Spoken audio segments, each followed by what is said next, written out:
unnecessary rules and regulations. That'll save taxpayers as well. Yield back my time. Gentleman yields back. Gentleman from Texas reserves. Gentlelady from California. Thank you very much. I yield to the gentleman from Minnesota, Mr. Ellis. I think so. Oh, I thought he was next. Oh, I'm sorry. Mr. Lynch, I yield to the ranking member of the subcommittee on the Committee on Oversight and Government Reform, the gentleman from Massachusetts, Representative Lynch.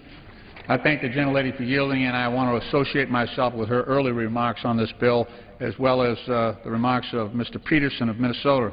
I rise today in strong opposition to H.R. 992, the misleadingly named SWAPS Regulatory Improvement Act. If you need to know one thing about this bill, it's that a vote for this bill is a vote to provide taxpayer funding and backing for the kind of reckless derivative trading that brought our economy to the brink of catastrophic collapse. It's as simple as that. The bill before us today would repeal the provision in the Dodd-Frank reform law that requires too big to fail banks to push their risky derivative dealing out of banks that receive taxpayer support and into separately capitalized subsidiaries. This bill is not a regulatory improvement. It is a giveaway to Wall Street, and it is an abdication of the duty of this body to protect taxpayers from Wall Street speculators. I want to point out a couple of things that have been, I think, misleading here. Dodd-Frank already allows banks to keep derivatives that they use for bona fide hedging purposes or for traditional banking activities within the insured bank. Interest rate and foreign exchange swaps, which make up 90% of swaps volume, are the most likely to be used by end users to manage their risk, and those are already exempt from the push-out under Section 716. So end users can already benefit from 90% of the swaps that are out there. Moving risky derivatives activity outside of the insured banks will ensure that the risks of the banks, those that are traditional and measurable, and the speculative derivative risks, which are totally unmeasured and unexpected, those are not commingled, which make bank risk easy to understand for regulators and actually lead to better regulation. Finally, I want to call my colleagues' attention to an article about this bill, this very bill, that appeared yesterday in the New York Times on the front page of the... I yield 30 seconds to the gentleman. 30 additional seconds. I appreciate that. This is a good way to finish. Go read yesterday's the New York Times. It says in the front page of the business section, to Wall Street, Washington, D.C. might seem like enemy territory. But even as federal regulators and prosecutors extract multi-billion-dollar penalties from the nation's biggest bank, Wall Street can always rely on at least one ally here in Washington, and that ally is the House of Representatives. We ought to change our position, stand with the taxpayers, stand with the investors, stand with the people that we were elected here to represent, and tell Wall Street where to go on this. They get enough breaks as it is. We ought to stand up for the American people and protect them for a change.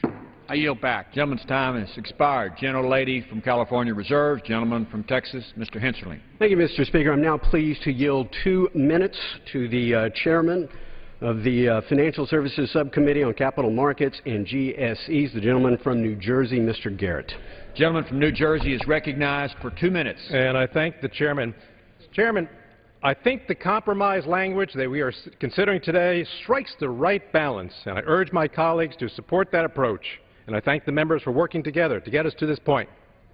Those are not my words. Those are the words of the ranking member last year when the similar language and similar legislation was coming down, when she supported this legislation. So I want to associate myself with her support of this legislation. And why did she do so? Well, because she also said the provisions that we're talking about was something in the bill with Section 716 said that the House members were not able to carefully consider during the Dodd-Frank process, and it did not come through regular order. In other words, she recognized the fact that this provision in the bill was added lately in the dead of night and was never come through committee for consideration. She also realized, and I quote again, that there are legitimate concerns have been raised about whether pushing a significant portion of swaps out of banks is the best way to mitigate against future systemic risk. So again, I wish to associate my words with those words of the ranking member, who in the past has supported the very same legislation that we have here before us today. And why does she and I both support this legislation? Because it's good for Main Street, it's good for the farmers, it's good for small ranchers, it's good for small businesses. She recognizes then, as I do now, that what we need to do is to try to spur on our economy, make sure that there are not impediments, that we don't overly complicate things in the banking sector, in the financial sector, and what have you, that would do what? That would make our country at a competitive disadvantage with other countries around the world, and by so doing, make it harder, yes, harder for our farmers, ranchers, Main Street businesses and the like, being able to get the credit they need and to pay their bills and what have you.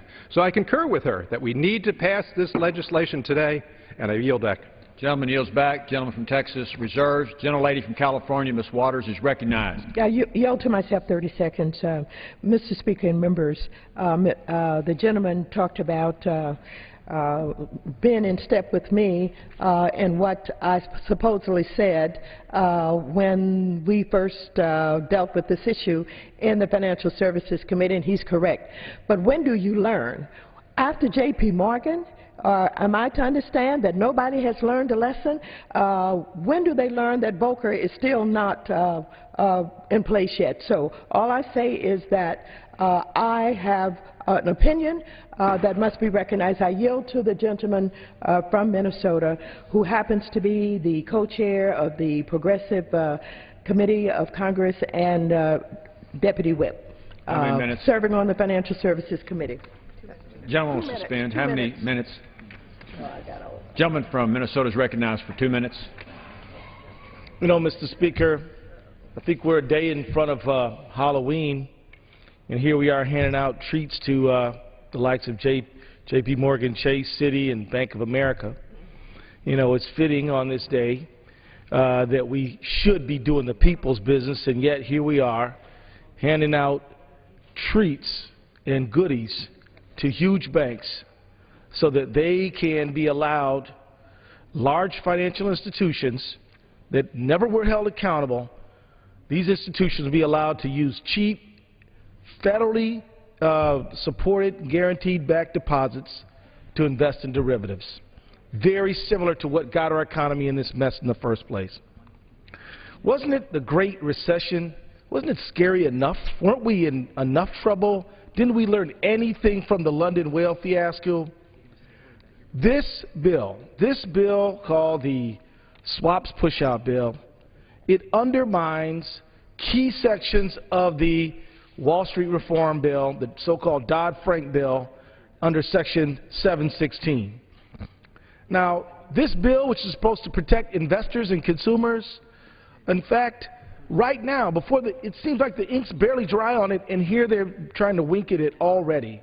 Congress passed and the President signed this law to ensure that investment banks use their own money, not the people's money, to buy derivatives, invest in hedge funds, or other risky activities. Why did we make that requirement? Well, it wasn't to punish anyone. It was to safeguard the public trust. We made this change because we wanted to protect Americans from what I would call a zombie market, given the Halloween theme here. From destructive economic rampages like the global financial crisis, which lost us 12 million jobs and over $16 trillion in wealth. We are still experiencing anemic economic growth following the Great Recession, and we do not need more trouble like this swap bill. Vote no. Gentleman's time has expired. Gentlelady from California reserves. Gentleman from Texas. Mr. Speaker, I yield myself 15 seconds to help my colleagues who apparently haven't found time to read the underlying Section 716, subsection I, which reads in part, quote, no taxpayer funds shall be used to prevent the receivership of any swap entity resulting from swap or security-based swap activity of the swaps entity. I would encourage my colleagues to actually read the bill. Now I am pleased to yield 1 minute to the gentleman of the volunteer state Tennessee, Mr. Fincher. The gentleman from Tennessee is recognized for a minute. Thank you, Mr. Chairman. Mr. Speaker, I rise today in support of H.R. 992, the Swaps Regulatory Improvement Act. Simply put, we do not want to make the consumer pay more. That's what will happen if we force banks to push out certain swaps into separate non-bank affiliates. Chairman Bernanke was right about Section 716. It increases cost. Section 716 will also drive businesses overseas where foreign regulators have not passed similar rules for derivatives, taking with them American jobs and revenue. We must weigh the costs and benefits of every rule or regulation and ensure we do not destabilize markets or place American consumers, end users, and financial institutions at a competitive disadvantage. With that, I encourage my colleagues to support H.R. 992. Thank you, and I yield back the remainder of my time. Gentleman yields back. Gentleman from Texas reserves. Gentlelady from California, Ms. Waters. May I inquire how much time do I have left? Gentlelady from California has a minute and a half. The gentleman from Texas, minutes. Mr. Speaker, I'm prepared to close. Is the gentleman from Texas, does he have more speakers? Gentleman from Texas. Yes, we do have one more speaker. Then I will reserve my time. Gentlelady from California reserves. Gentleman from Texas. Mr. Speaker, I'm now very pleased to yield 1 minute to the gentleman from South Carolina, Mr. Mulvaney. Gentleman from South Carolina is recognized for 1 minute. Thank you, Mr. Speaker. I'm going to do something I don't ordinarily do here. I'm going to read something. I just want to reassure people passing this bill will not in any way, shape, or form reduce sensible regulation of derivatives. It will not increase any exposure to the financial system from derivatives. It was an unnecessary, I think, somewhat unwise amendment. The bill before us, particularly as amended, will restore this to what I think is the appropriate balance. Not my words, not the words from the gentleman from Texas, not even the words of Mr. Bernanke, Mr. Volcker, or one of my colleagues' favorite economist, Mark Zandi. Those are the words of Mr. Frank, whose name is on the bill, who supported this exact same initiative in the last Congress. There's plenty for us to disagree about, Mr. Speaker, why we continue to fight about things that pass out of committee 53-6, that will pass here today on the floor by an overwhelming margin. I have no idea, but there should be some things that we could come together and agree on, and this, H.R. 992, is certainly one of them, and I encourage full support of the bill. Gentleman yields back. Gentleman from Texas reserves. Gentlelady from California.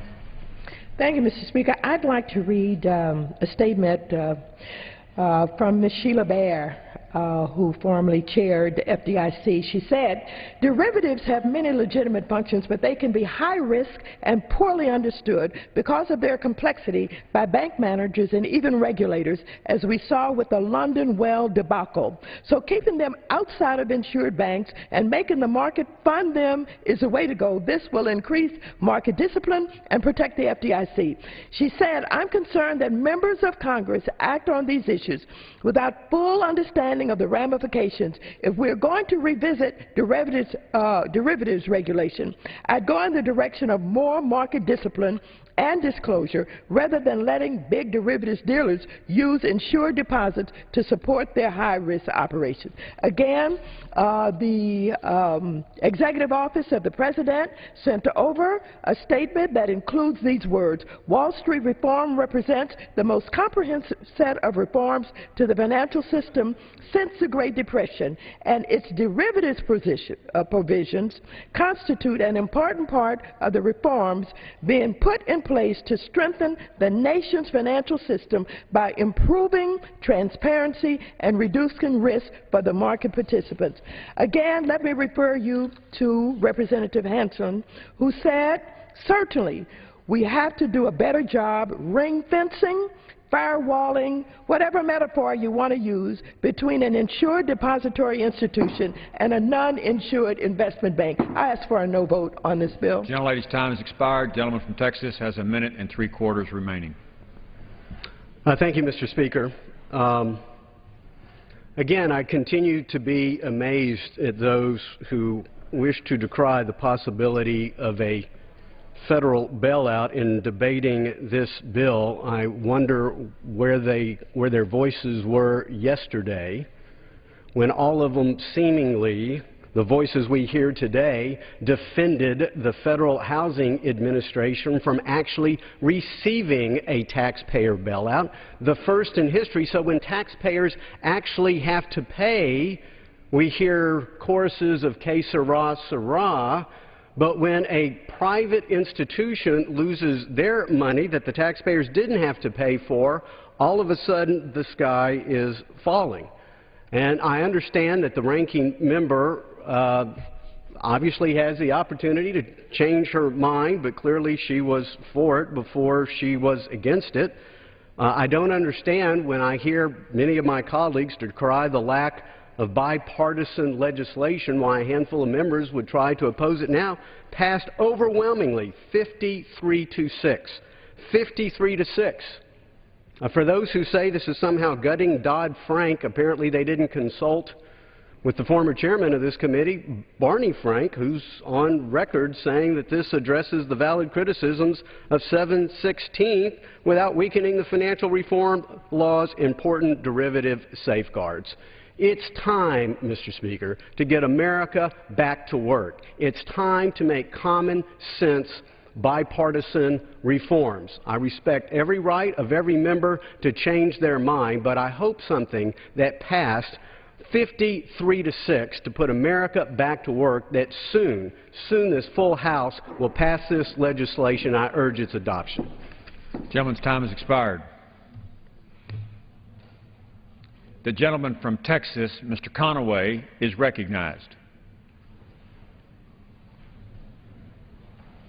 Thank you, Mr. Speaker. I yield myself as much time as I may consume. Gentleman's recognized for as much time as he wishes.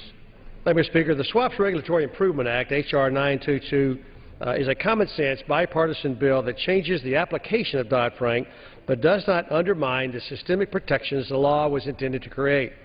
H.R. 992 amends Section 716 of the Dodd-Frank Act to correct an unintended consequence of a poorly vetted provision that was dropped into the Senate bill late in the process with no notice and no debate. Section 716 prevents banks that write certain types of swaps from utilizing any type of federal banking assistance, including accessing the Federal Reserve's discount window and obtaining FDIC insurance. It would have the practical effect of requiring banks to push important swap activity into special purpose, specially capitalized entities.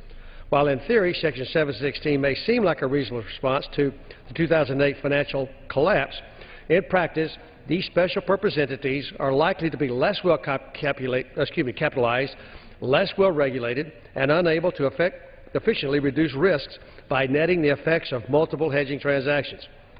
Across our nation, farmers, ranchers, and other businesses rely on the risk mitigating tools of the financial industry.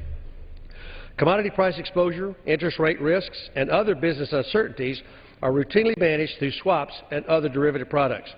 Requiring banks to separate some of these swaps into special purpose affiliate institutions will wind up costing the end users who rely on these tools more for no actual reduction in the system-wide risk.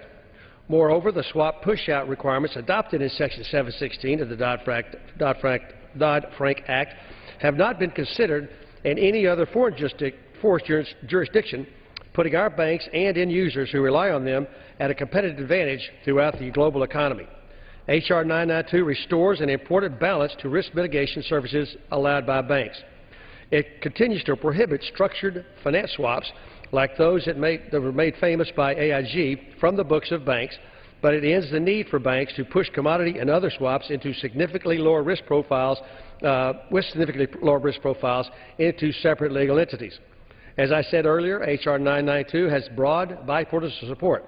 I'd like to thank the two members of my subcommittee and two of the co-authors of this bill, Congressman Richard Hudson and Congressman Sean Patrick Maloney, for their good work in finding a bipartisan solution to this significant problem.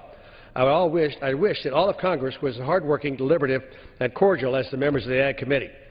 As I close, I'd like to do so with the words of one former colleague and a man who is widely regarded as knowing a thing or two about Dodd-Frank.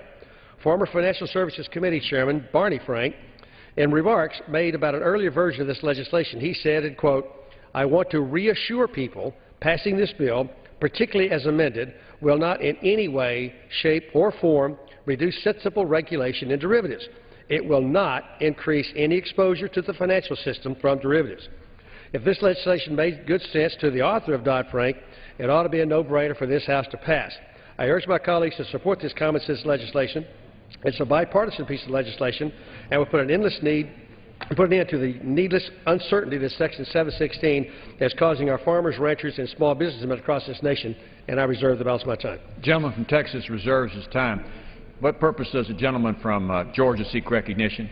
Mr. Speaker, I now yield to Representative Carolyn Maloney of New York, who is the ranking Democratic member of the Subcommittee on Capital Markets and is also the former chairman of the Financial Institutions Subcommittee on the Financial Services Committee. I yield her 3 minutes. Does the gentleman from Georgia claim the minority time? Yes, I am in claim the minority time. The gentleman is recognized, and the gentleman yields to the gentlelady from New York, Ms. Maloney, for 3 minutes. I thank the gentleman for yielding and for his leadership. I rise in support of H.R. 992. This bill passed overwhelmingly out of the Financial Services Committee earlier this year with broad bipartisan support, with a vote of 53 to 6. The whole point of the Dodd-Frank reforms was to improve the safety and soundness of our financial system, and H.R. 992, the bill before us, will help us do just that. This bill does not expose the taxpayer to any additional risk. In fact, it includes a ban on taxpayer bailout of any swaps or any use of taxpayer money. Under H.R. 992, truly risky swaps will still be pushed out of commercial banks, while at the same time, bank regulators can see all of the bank swaps activities. As well intended as Section 716 is, it turns out it would actually hinder the oversight of regulators of the derivatives market. And that is why Barney Frank, the former chairman of the Financial Services Committee, and of course the Frank in Dodd-Frank, said during the debate in the last Congress of this same bill that is before us now, H.R. 922, and he said, and I quote, "It will not in any way, shape, or form reduce sensible regulation of derivatives. It will not increase any exposure to the financial system from derivatives." And I ask unanimous consent to place in the record his minority views. Without objection, so ordered. The economist of Moody's, Mark Zandi, also supports this bill and has said that Section 716, as written, actually increases systemic risk and creates major inefficiencies in the markets. And I ask unanimous consent to place his letter in the record. Without objection, so ordered. Even Federal Reserve Chairman Ben Bernanke opposed Section 716 as written, stating that the way it forces these activities out of insured depository institutions, and I quote, would weaken both the financial stability and strong regulation of the derivatives activities. So Ben Bernanke has said that our bill before us will protect safety and soundness. Barney Frank agrees. Mark Zandi of Moody's agrees. I agree, and I urge my colleagues to agree with us and support safety and soundness of our financial institution by supporting 992. I reserve the balance of my time and yield it to Mr. Scott. The gentlelady cannot reserve. The gentleman I reserve the balance. Gentleman from Georgia reserves. Gentleman from Texas. Thank you, Mr. Speaker. It's now my pleasure to yield 2.5 minutes to my colleague on the Ag Committee, the co-author of the bill, the gentleman from North Carolina. Gentleman from North Carolina is recognized. Mr. Speaker, given the bicameral and bipartisan support for our bill and the overwhelming consensus about the systemic risk created by the section we're working to reform, I'm genuinely surprised we're even here debating this today. Nevertheless, I rise to speak in support of H.R. 992, the Swaps Regulatory Improvement Act, which my Democrat friend from New York, Sean Patrick Maloney, and I have worked together on in the House Agriculture Committee. As my colleagues are aware, our bipartisan bill amends a provision in the Dodd-Frank Act, which was included at the 11th hour to, quote, get 60 votes in the Senate, end quote, as former House Financial Services Chairman Barney Frank indicated during a markup of the bill back in February 2012. This section we reformed with our bill was mischaracterized as an effort to prevent risky swaps activities in the banks. While we believe this provision was proposed in good faith, it simply does not prevent the risk the authors intended. Moreover, this provision of the bill will cause many American financial institutions to operate at a significant disadvantage to their foreign competitors. Federal Reserve Chairman Ben Bernanke and former Federal Reserve Chairman Paul Volcker have both publicly raised concerns about Section 716. I would like to submit for the record both of their letters to then Senate Banking Chairman Chris Dodd. In the 112th Congress, the House Financial Services Democrats, including Chairman Frank and current Ranking Member Maxine Waters, endorsed our bill's predecessor, H.R. 1838, agreeing that the measure, quote, addressed the valid criticisms of 716 without, and I quote, weakening the financial reforms law's important derivative safeguards or prohibitions on bank proprietary trading. The bill before us today is virtually identical to H.R. 1838 from the last Congress. I'd like to submit for the record those minority views from May 2012. Without objection, so ordered. Mr. Speaker, to echo what Federal Reserve Chairman Ben Bernanke said at a hearing this February 27th, and I quote again, Section 716 as drafted will not reduce risk and will likely increase costs of people who use derivatives and make it more difficult for the bank to compete with foreign competitors who can provide a more complete set of services. It's crystal clear this section needs to be reformed. I ask my colleagues to support this bill and look forward to my Senate colleague Kay Hagan passing her companion bill in the Senate so we can get this common sense reform completed. Thank you, Mr. Speaker. I yield back. Gentleman yields back. Gentleman from Texas reserves. Gentleman from Georgia, Mr. Scott. Yes, Mr. Speaker. And now I would like to yield 2 minutes to the distinguished gentleman from Texas, who is also the ranking member of the Subcommittee on Oversight and Investigation on the Financial Services Committee, Representative Al Green. Gentleman from Texas, Mr. Green, is recognized for 2 minutes. Thank you, Mr. Speaker. Mr. Speaker, not everyone supports this legislation. The ranking member Waters was mentioned, but she spoke eloquently today why she opposes 992. Mr. Frank is not here to speak for himself, so we cannot say that he today would support 992. And it may be that we have the AFL-CIO opposing 992, Public Citizen, the Commodity Markets Oversight Coalition. It may be that we have them opposing it because we understand, as do many others, that this weekend marks the 84th anniversary of the stock market crash of 1929. It was that stock market crash that gave us Glass-Steagall in 1933. Glass-Steagall provided the firewall between commercial banking and investment banking. It didn't let you use tax dollars in the sense that they are insured by FDIC to engage in investment banking. Well, it seems ironic that it took us 66 years to repeal Glass-Steagall, 66 years to repeal that firewall that separated commercial banking from investment banking, and it's taking us now little more than 3 years to repeal, by way of evisceration, 716 of Dodd-Frank.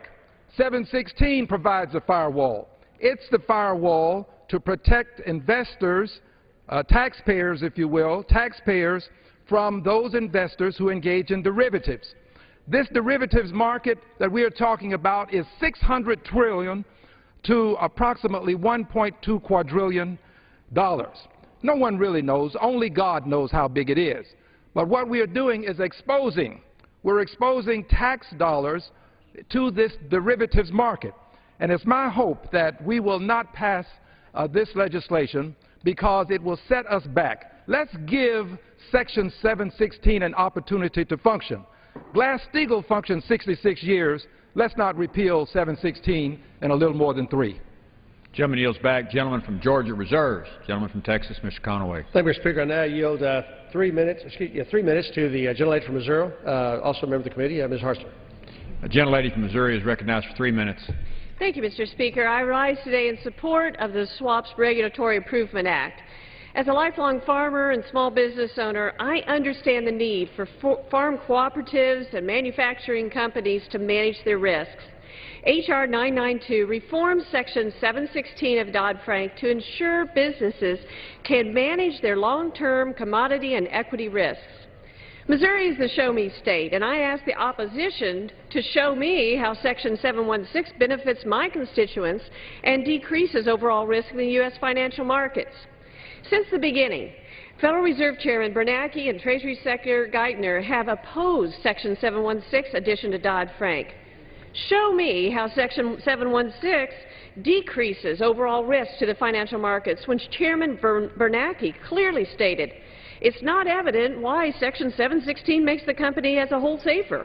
And what we do see is that it will likely increase the cost of people who use the derivatives.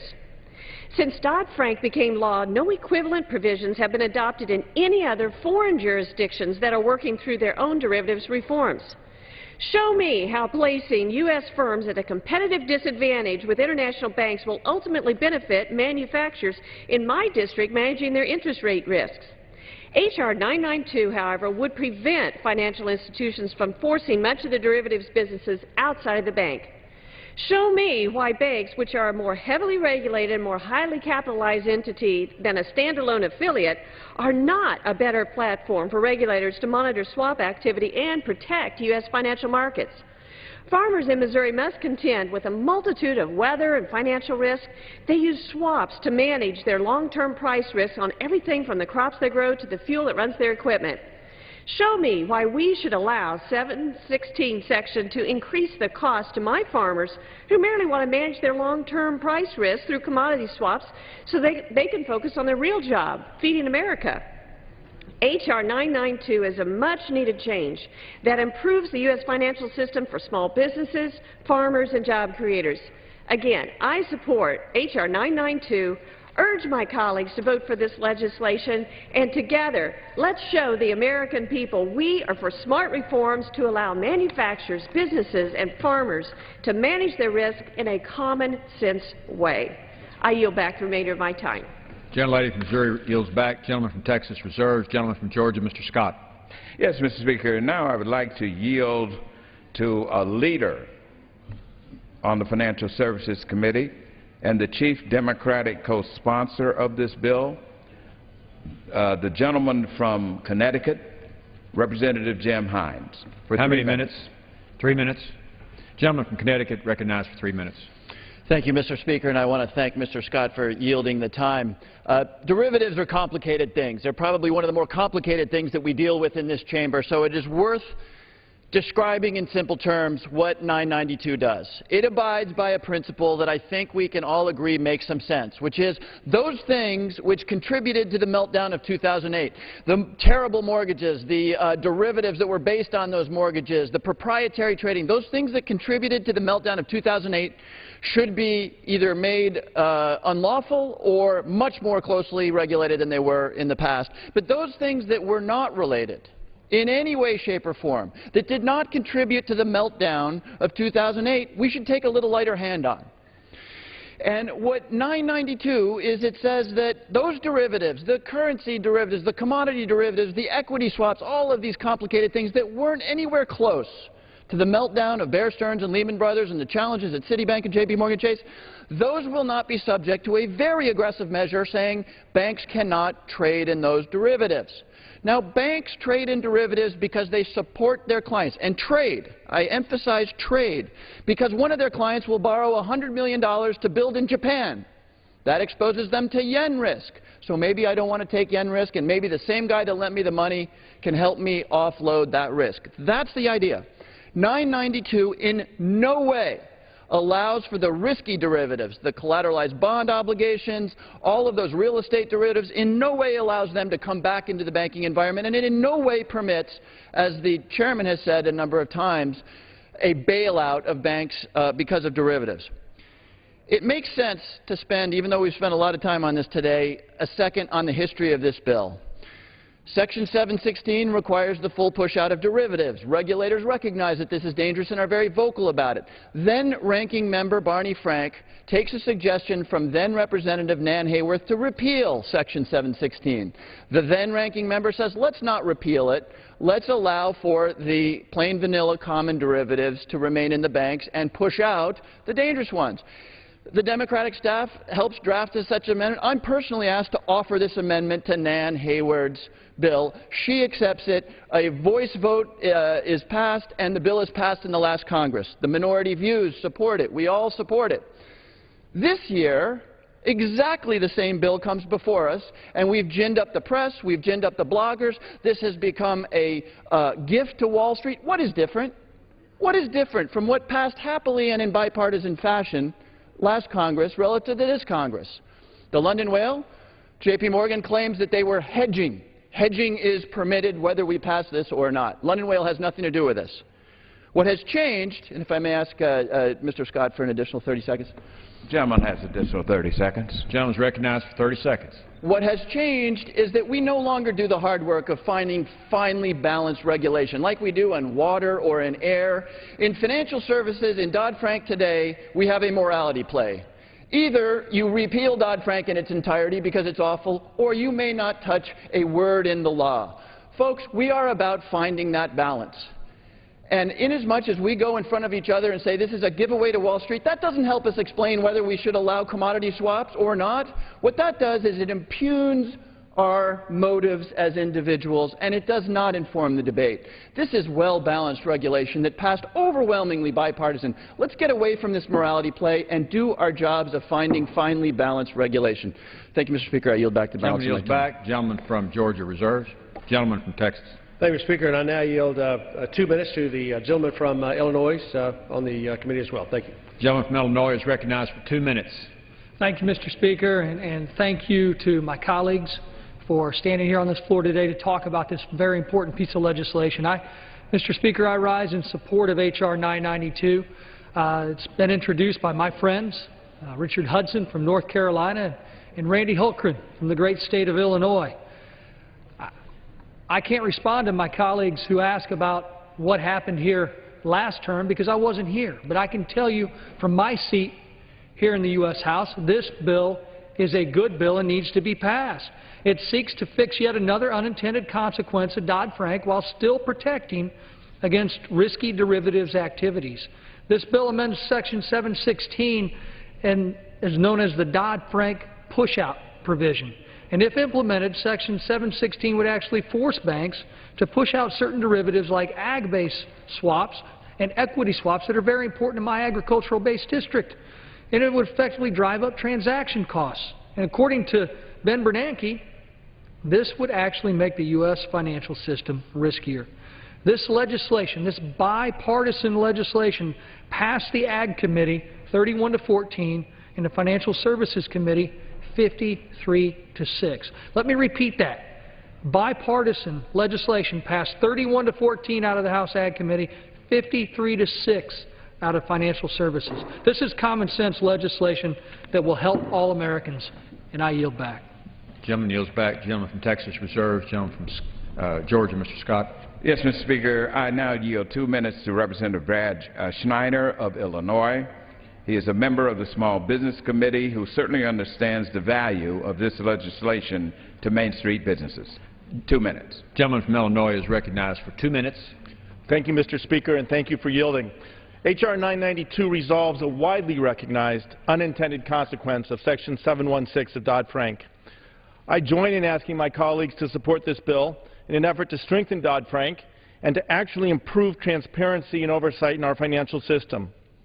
The overall goal of Dodd-Frank is to provide a sound, robust financial system following the upheaval of our financial markets in 2008. I support Dodd-Frank, and I'm fully committed to realizing its goals. But no piece of legislation is perfect. This body has recognized that and has passed measures to correct adverse unintended consequences that were identified in Dodd-Frank when it was signed into law. And that is what we are doing again here today. This bill does not undermine the intent or overall implementation of Dodd-Frank. However, Section 716, as it is currently written, could impede those very efforts. By indiscriminately pushing out routine swap trades from heavily regulated banks to separate, less regulated firms, Section 716 actually inserts more risk into our system. It could also make the use of certain risk-mitigating derivatives so expensive that businesses will stop using them to hedge uncertainty, resulting in higher costs for consumers and more financial instability.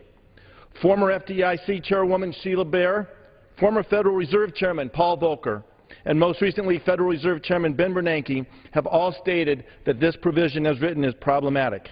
If our foremost experts have concerns with it, why must we maintain this unduly risky provision? This bill provides the soundness Dodd-Frank intended for our banking system while still prudently limiting the risks and costs. It also ensures manufacturers our farmers still have the ability to hedge against price fluctuations, a practice that is integral to their operations and also benefits consumers. I thank the gentlemen for their work on this issue, and I urge my colleagues to support passage of this legislation. I yield back the balance of my time. Gentleman yields back. Gentleman from Georgia reserves. Gentleman from Texas. Thank you, Mr. Speaker. It's now yield 2 minutes. Excuse me, may I inquire as to how much time is left on both sides? The gentleman from Texas has 4.5. The gentleman from Georgia has 4 3/4. Thank you, Mr. Speaker. I now yield 2.5 minutes to the gentleman from Arkansas, Mr. Crawford. The gentleman from Arkansas is recognized for 2.5 minutes. Thank you, Mr. Speaker, and I thank the chairman for yielding. Contrary to the intent of Section 716 to reduce risk in the financial system, it does exactly the opposite.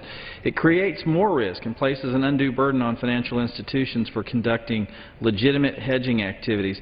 This legislation would take an important step to ensure that Dodd-Frank is living up to its goal to reduce systemic risk, a goal in which both parties agree. Even former Financial Services Committee Chairman Barney Frank, the namesake of the bill in question, endorsed this bill last Congress, saying, quote, "It will not in any way, shape, or form reduce sensible regulation in derivatives," end quote. Now, I rarely agree with Congressman Frank, but I certainly share the goal of regulating the financial system in a sensible way, and I think that's the key. H.R. 992 would prevent financial institutions from forcing their derivatives business outside the banking structure to an entity that's far less regulated than the bank. So while some may believe that Section 716 provides more regulation, they're mistaken. Again, it's the other way around. All we're asking is to allow financial institutions to mitigate their risk so we can have a stronger banking system. A stronger financial system makes America more competitive economically, it creates jobs, and provides stability for the consumer. I urge my colleagues to support this common sense legislation, and with that, I yield back. Gentleman yields back. Gentleman from Texas reserves. Gentleman from Georgia, Mr. Scott, is recognized.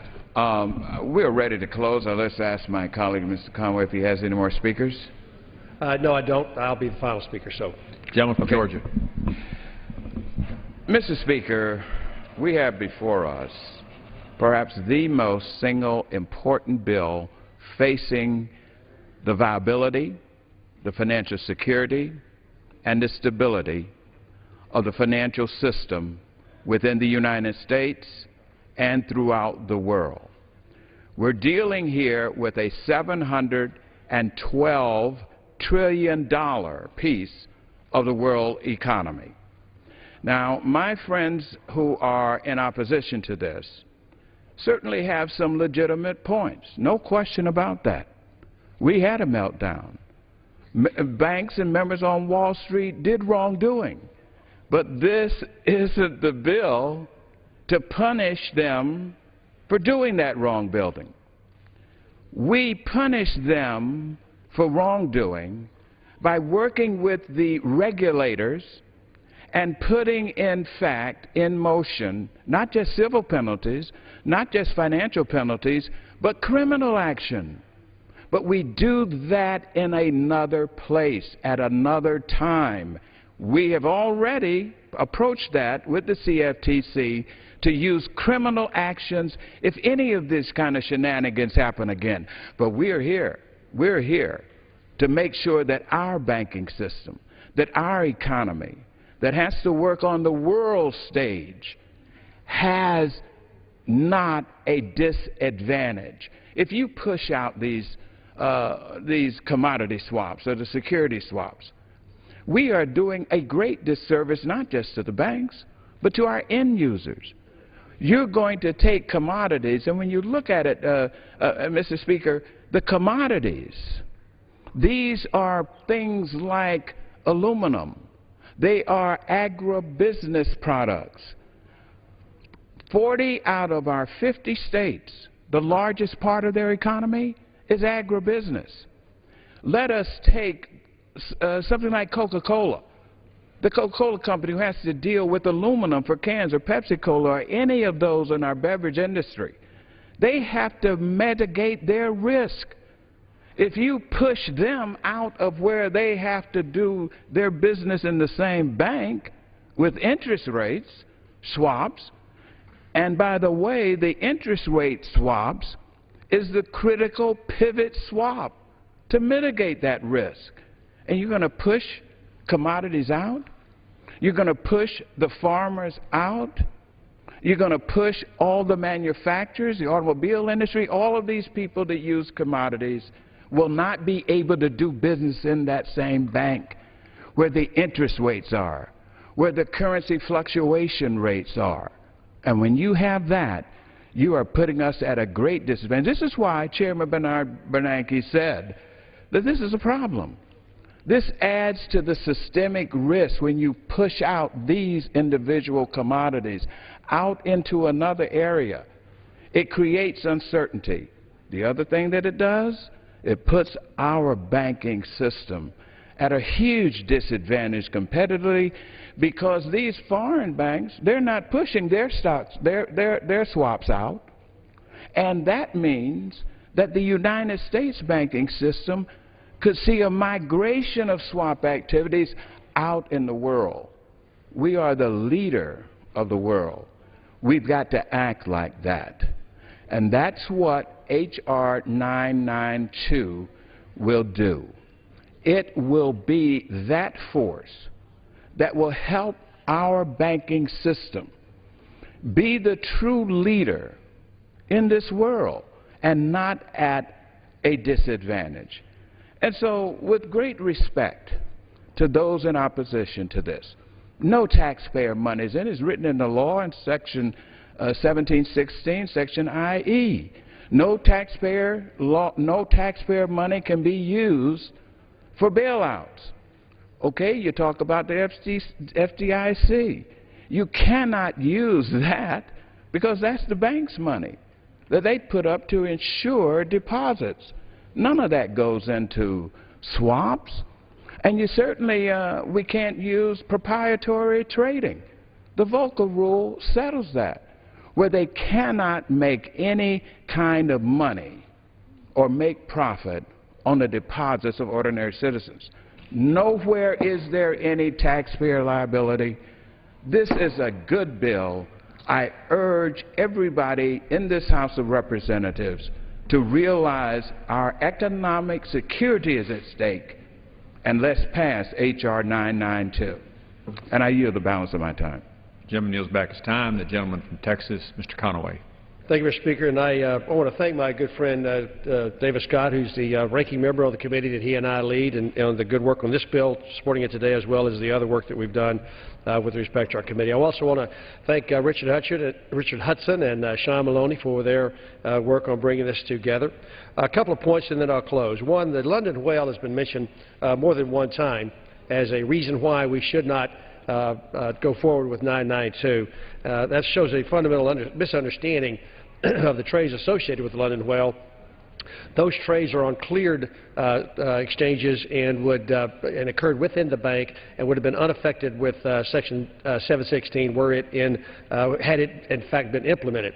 One of the telling points is the prudential regulators on this particular section of the law have put off the actual implementation of this law until at least July of 2015.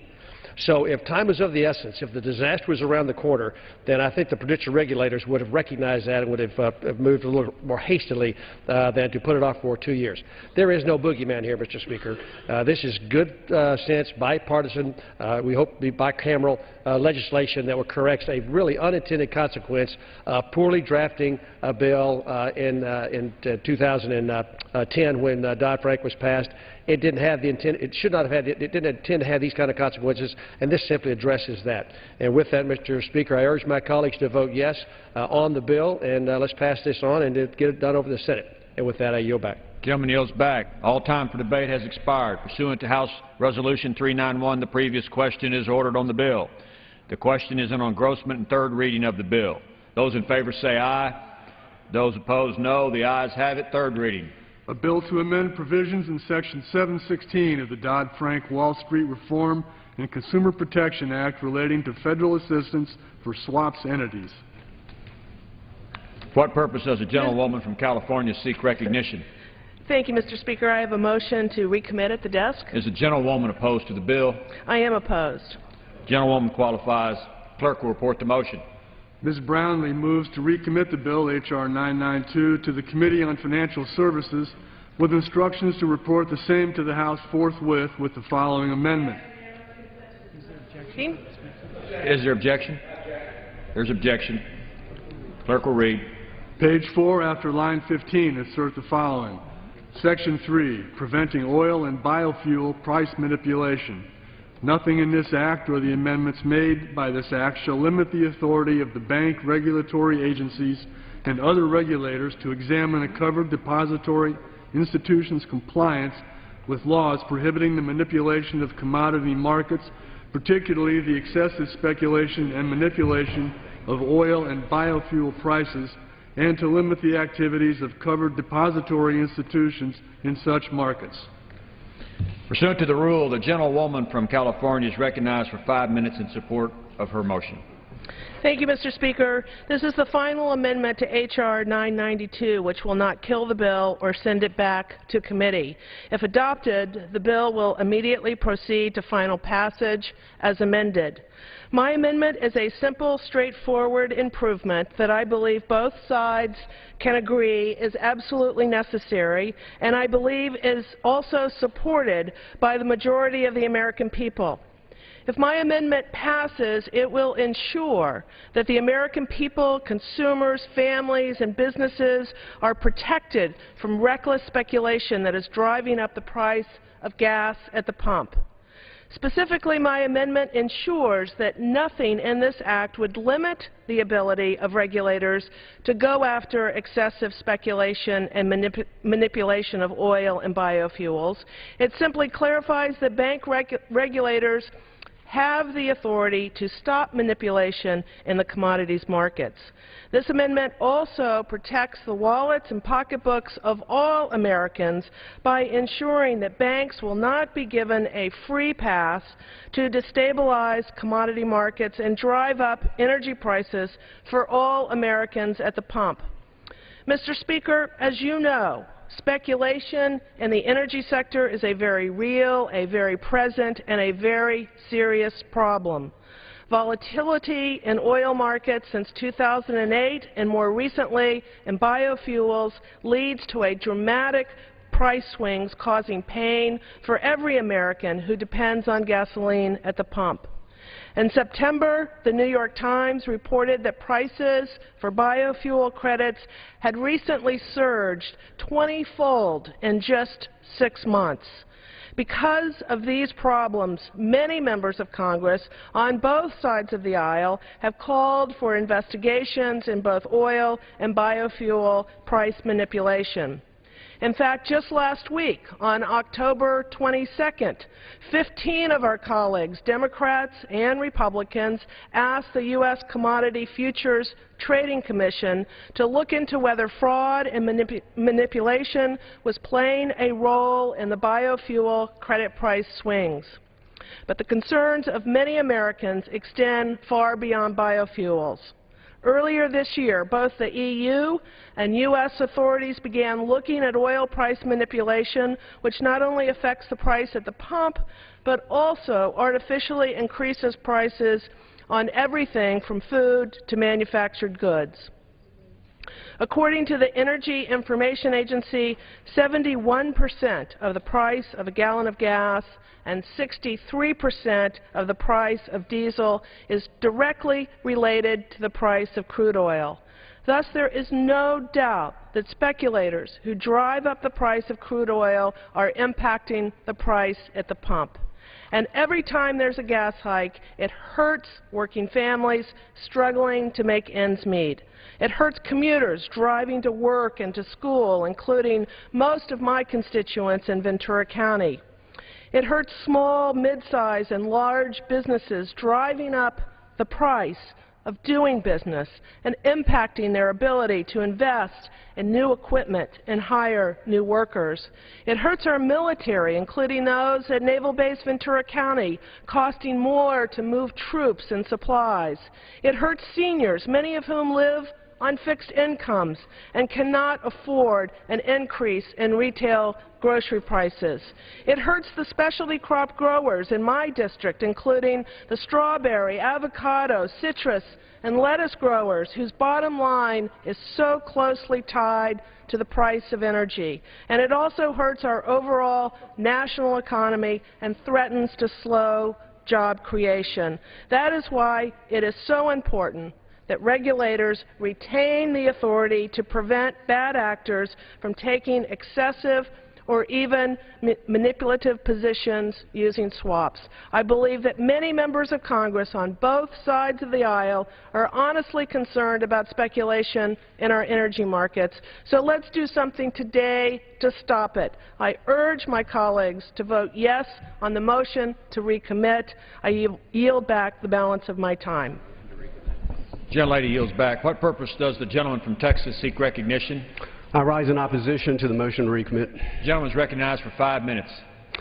Thank you, Mr. Speaker. I don't really understand the motion to recommit because regulators already have the power that is described here. So therefore, Mr. Speaker, I find the matter to be irrelevant, not a particularly good use of the House's time, and for those reasons alone, it ought to be opposed.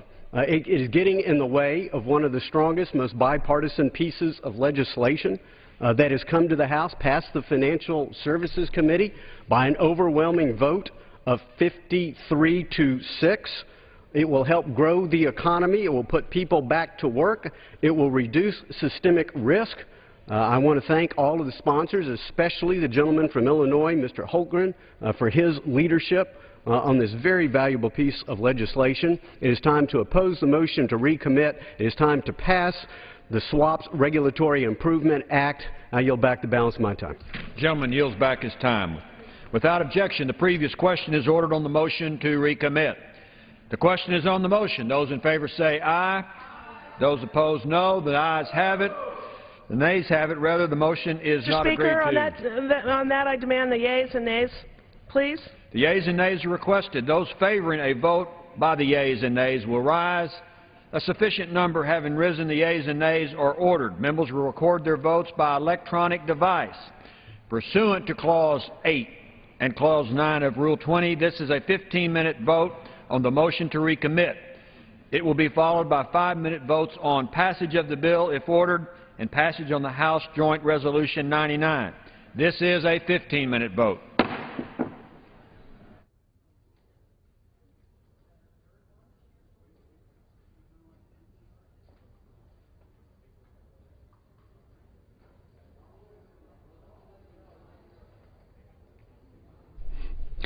So we have the first of 3 roll call votes in the House this afternoon, beginning with this vote on a procedural motion related to a bill that would expand the ability of banks to use a type of financial derivative known as swaps to hedge some of their risk. We are anticipating a vote on final passage of that measure. On Monday, the White House actually threatened a veto of the bill. Also in this series will be a final passage vote on a resolution disapproving of the debt limit increase that was approved by Congress on October 16th. The resolution basically has no chance of halting the increase since the Senate rejected that measure yesterday. While this vote continues, HHS Secretary Kathleen Sebelius came to Capitol Hill today to face questioning by members of the Energy and Commerce Committee on the problems with the nation's health care program, and more specifically, the healthcare.gov website. During an exchange with Tennessee Congresswoman Marsha Blackburn, Secretary Sebelius took responsibility for the problems. Here's a look. Want to go to the cost of the website and talk about the website. This is what is happening right now with this website. We've had somebody in the back trying to sign on. It is down. It is not working. Last week I asked for the cost from each of the contractors that were with us last week. So can you give me a ballpark of what you have spent on this website that does not work, that individuals cannot get to? What is your cost estimate?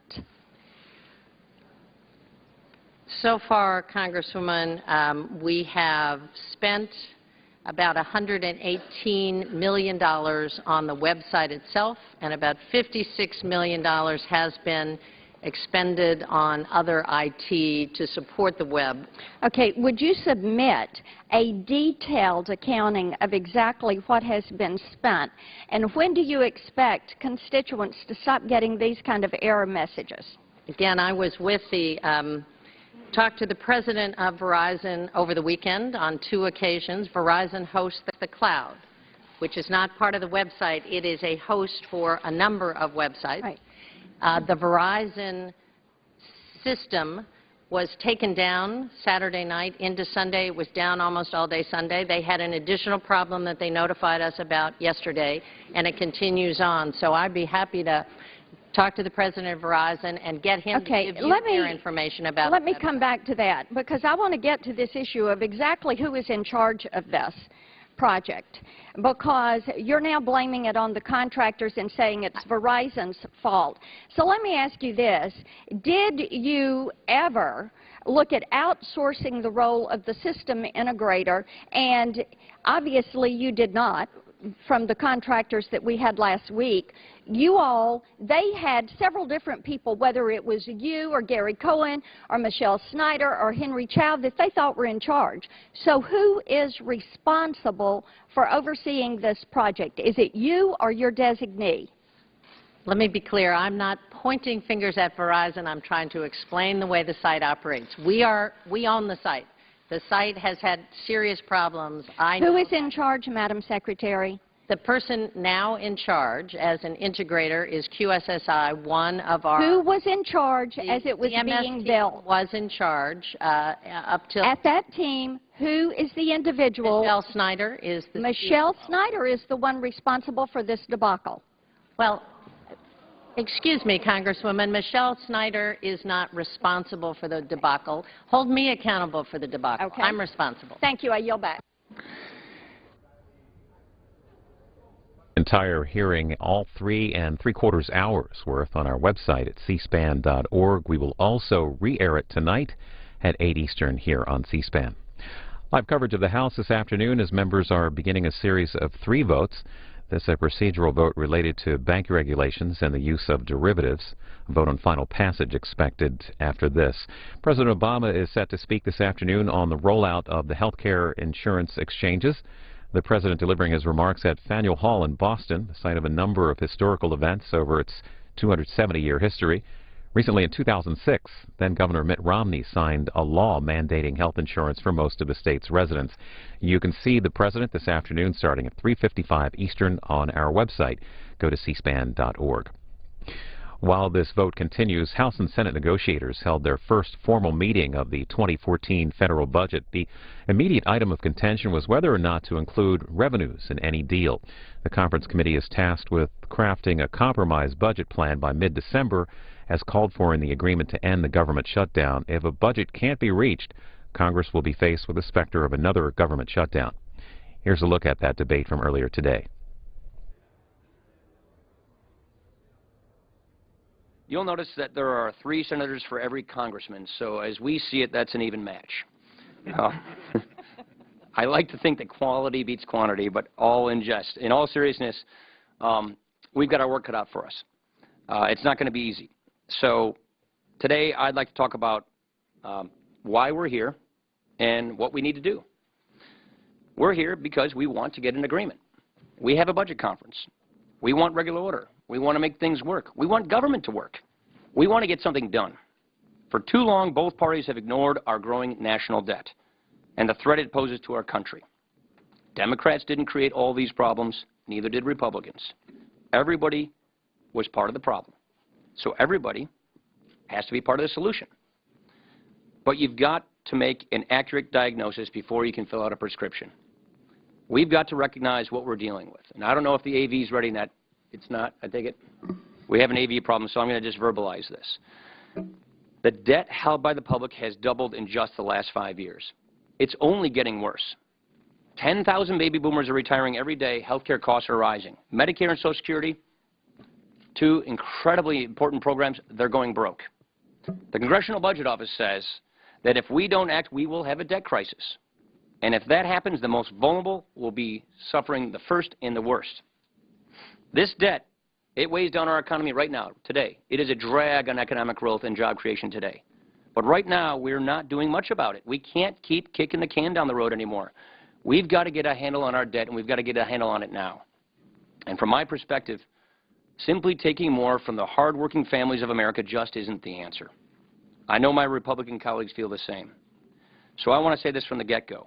If we look at this conference as an argument about taxes, we're not going to get anywhere.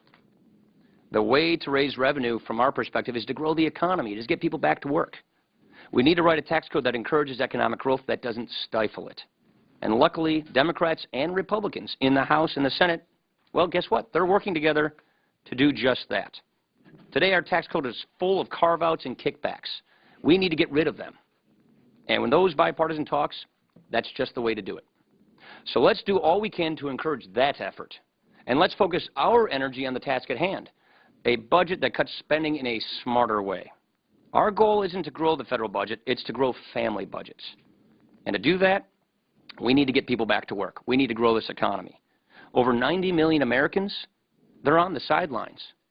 Over a third of the unemployed in this country haven't had a job in over 6 months.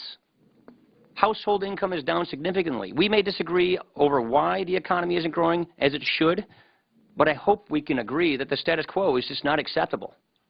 So let's work together to provide some real relief for families. If we get control of our debt, we will help grow the economy. We'll restore confidence in Washington. The bar is pretty low right now. Let's see if we can clear it. And we'll restore confidence in our economy if we do that. Today, the Federal Reserve is keeping interest rates unusually low.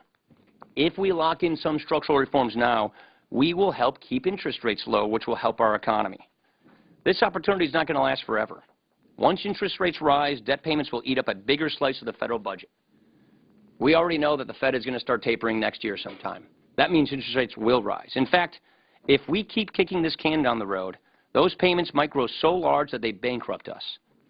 Structural reforms are crucial to economic growth, and we should act now to get a down payment on this problem.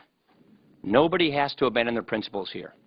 Instead, what we ought to do is find where our principles overlap to find common ground. We all agree that Washington isn't working. We all agree that there's a smarter way to cut spending, and we all agree that our economy can be doing a lot better for the people we represent. We won't solve all of our differences here. We won't solve all of our problems, but we can make a good start, and we should because we owe it to the country. So let's focus on achievable goals. Let's find common ground. Let's make a down payment on the debt, and let's get this economy growing faster. With that, I want to recognize Chairman Murray for her opening remarks. Well, thank you very much, Chairman Ryan. I look forward to working with you, and I want to thank all the members of this committee for joining us today to make opening statements and to kick this important conference off. After seeing the partisanship and dysfunction of the last few weeks, I know many people across the country are angry at their elected officials and pretty skeptical that we in Congress can get anything done. But I believe that this bipartisan budget conference offers us the opportunity to rebuild some trust, find a path to compromise, and work together to create jobs and boost our fragile economy. It won't be easy. It will require both sides to step out of their comfort zones and ideological corners. And we won't be able to tackle every one of our nation's challenges in these few short weeks. But I'm hopeful that we can at least show that bipartisanship is possible, that we can work together to solve some problems, and that we can break free from the gridlock and dysfunction that has dominated our nation's capital for far too long. 7 months ago, the House and Senate debated and passed our budgets. The Senate budget was built on 3 principles. First, our highest priority was investing in jobs, economic growth, and prosperity built from the middle out, not from the top down. Secondly, the deficit has already been cut in half, and our budget builds on the $2.5 trillion in deficit reduction we have passed since 2011 to continue tackling this challenge fairly and responsibly. And third, our budget keeps the promises we have made to our seniors and our families and our communities. The budget that passed the House reflects very different values and priorities, and finding a path to a long-term budget deal won't be easy. But I want to spend our time here focused not on our differences, but on how we can work together to find a path to compromise. Because the American people saw the partisanship and intransigence that shut our government down and pushed our economy to the brink of catastrophe. And they are demanding that Democrats and Republicans work together and do everything possible to avoid another crisis. Families across the country find ways to compromise every day. They do it in their homes and in their offices. They know it isn't easy, but it's the only way to make progress and work together when there isn't absolute agreement on the path forward. So I agree with those who say the very least this conference should be able to do, the absolute minimum, is to find a way to come together around replacing sequestration and setting a budget level for at least the short term. This won't be easy. The House and Senate budgets are very different even for just this year. But if both sides are willing to move out of their partisan corners and offer up some compromises, I'm confident it can be done. So let's start with something we do agree on. Democrats and Republicans have said replacing sequestration should be a priority for this budget conference. With sequestration deepening for defense programs in January and the extreme cuts continuing to cost us jobs and slash investment in our children's schools, in cancer research, and in our nation's law enforcement officials, there's clear consensus this is a terrible way to cut spending. So the question is no longer whether sequestration should be replaced, but how. As every member of this conference committee knows, both the House budget and the Senate budget call for changes to the Budget Control Act and replace sequestration just in different ways. The House budget fully replaces the defense cuts, lifts the BCA cap, and pays for that by cutting more deeply from key domestic investments. The Senate budget replaces all of the automatic cuts and pays for that with an equal mix of responsible spending cuts and revenue raised by closing wasteful tax loopholes that benefit the wealthiest Americans and biggest corporations. So getting a bipartisan deal to replace sequestration is going to require compromise from both sides. There's no way around it. I'm going into this budget conference ready to agree to some tough spending cuts that, unlike the sequester caps that disappear in 2022, would be permanently locked into law. I know there are many Republicans who would be very interested in swapping some of the inefficient and damaging sequester cuts with structural changes to programs that would save many multiples of the cuts they replace over the coming decades. I'm ready to listen to their ideas, and as long as they are fair for seniors and our families, I'm ready to make some tough concessions to get a deal. But compromise runs both ways.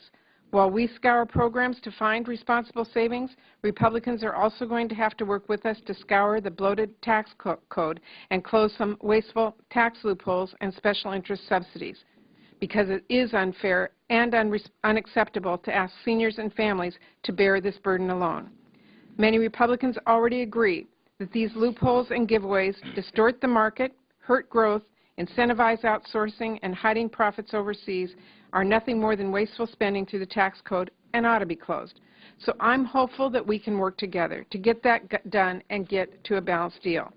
Sequestration is bad policy, and Democrats and Republicans have said it's not sustainable. But it is going to continue to cost us jobs and cut vital services until we get a bipartisan deal to replace it that is fair for seniors and the middle class. I know it won't be easy. Compromise, by definition, requires each side to make some changes they couldn't make on their own. But I think we owe it to the American people to find a way to work together. And I know there are Democrats and Republicans in this room and outside this room who agree.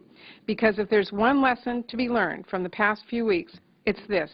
The only way we can avoid gridlock and crisis, and the only way either side can get what they want, is through compromise and bipartisanship.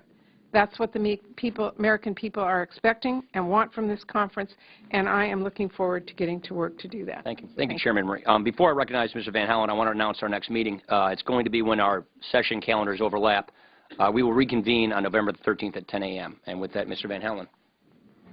Thank you, Mr. Chairman. It's good to be on the same side of the table as you and with all our colleagues, and it's great to be here for long overdue budget negotiations.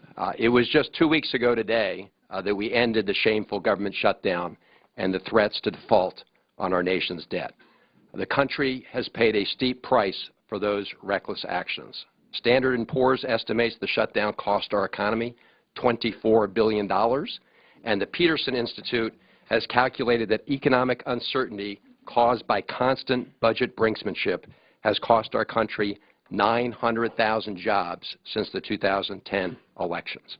I hope every member of this committee, Democrats and Republicans alike, will put away threats of future shutdowns and default and focus our efforts to help our economy grow. The House and Republican and Senate Democratic budgets before us represent very different visions for the future of the country. We're not going to be able to bridge all those differences, but I hope we can make some progress, and that will require tough compromises.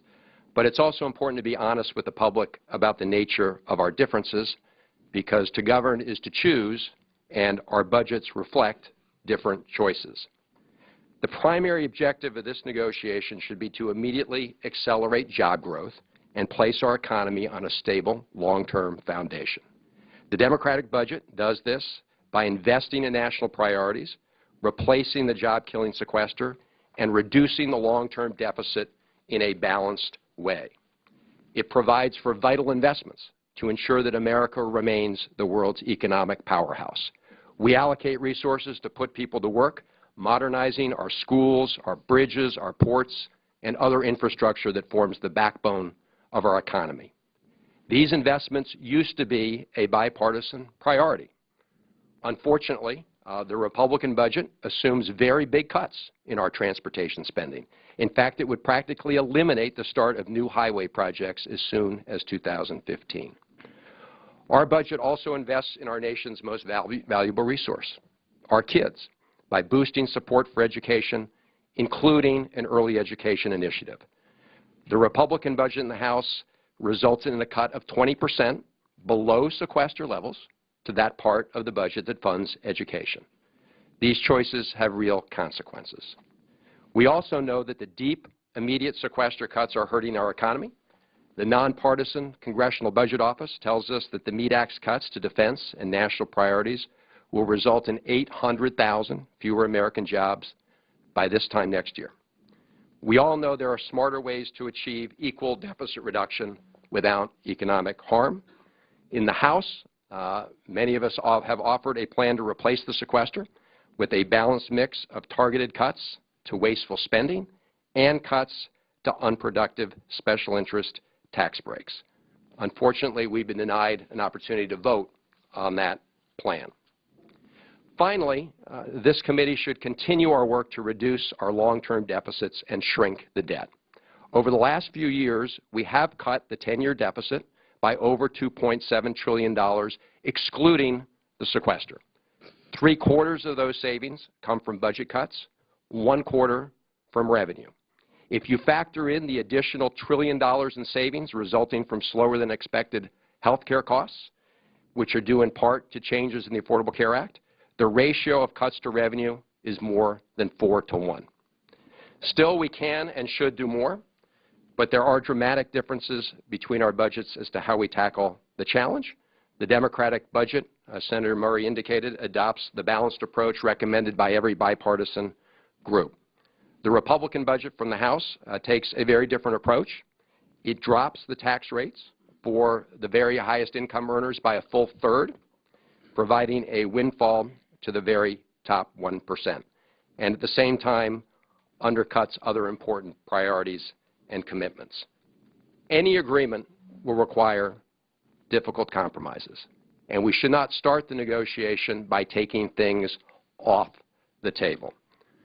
Finally, Mr. Chairman, I would just like to mention one other national priority that could both help get the economy moving, help reduce the deficit, and strengthen Social Security, and that would be to pass the comprehensive immigration bill in the House of Representatives. That would accomplish a lot of the goals of this committee, and we simply need a vote to make it happen. So I hope we will look at all the possibilities before us for growing our economy and reducing our long-term deficit. Thank you, Mr. Chairman. Thank you. Next, we'll hear from the ranking member of the Senate Budget Committee, Senator Sessions.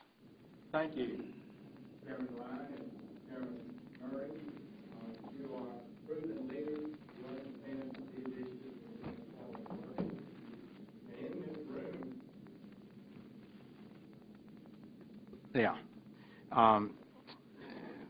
Thank you.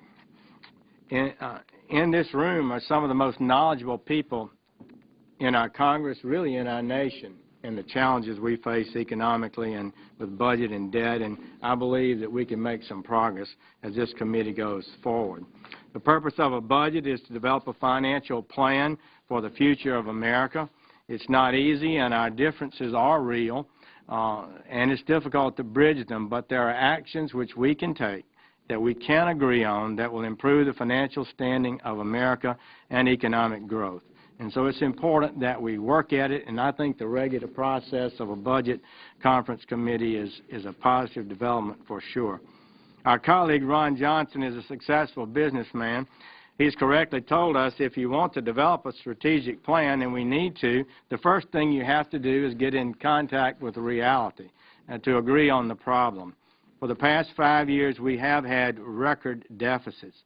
This stimulus vision, this spending agenda that has been the vision that's governed America that projected and predicted vigorous growth, lasting prosperity, has not worked. We've seen it play out. More spending, more taxes, more borrowing, more regulation in all aspects of American lives have not added to the improvement of our economy. We have added $6.9 trillion to the debt. Tax, spend, regulate, and debt, we believe, will never work. It can never be the foundation for lasting prosperity and growth. It's a plan guaranteed to fail. So your take-home pay has fallen for the last 5 years. Median household income is lower today than in 1996. We have the lowest labor force participation rate in 35 years. On this vote, the yeas are 190, the nays are 223. The motion is not adopted. The question is on the passage of the bill. Those in favor say aye. Those opposed say no.